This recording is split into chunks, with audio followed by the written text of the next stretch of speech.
and welcome to this video series on Cisco's Cloud ACI solution integration with Google Cloud. In this video, I'm going to be talking to you about how Cloud ACI can help you automate connectivity to an external site by setting up IPsec VPN tunnels. Let's take a look at the topology.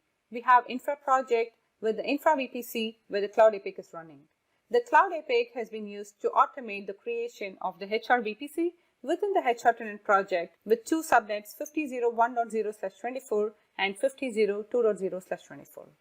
We have the HR application 1 running in the first subnet and HR application 2 running in the second subnet. Now we have an external site, and the app running in the external site called the external app needs to access the HR application 1 running within Google Cloud. To enable this, we first need to establish connectivity between the Google site and the external site.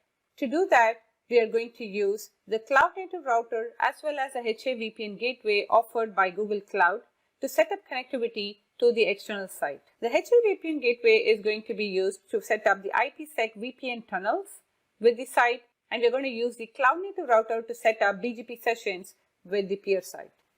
Once we have the connectivity, IPsec VPN connectivity established between the Google site and the external site, we next need to advertise the subnet of the HR application 1 to the remote site, as well as leak the routes from the external site into the HR VPC. Let's take a quick look at the concepts before we get into a demo with Cloud ACI. A hub network represents the hub for external connectivity where the cloud routers and the VPN gateways will be deployed. The hub network can be in one or more regions. The external network represents the external network devices to which we are going to establish the IPsec tunnel connectivity from the Google Cloud site. An external VRF represents the routing domain associated with the external network. Once the connectivity to the external network is set up using the external VRF, external network and the hub network concepts, we will then use route leak to specify routes that need to be leaked from the Google site to the external site, as well as leak the routes from the external site into the VPCs that we have in the Google site. Let us now take a look at how we can achieve the automation of external connectivity using the Cloud APIC controller. I'm logged into the APIC controller running in Google Cloud. One of the first things that we need to do is enable external connectivity. To do that, click on Region Management.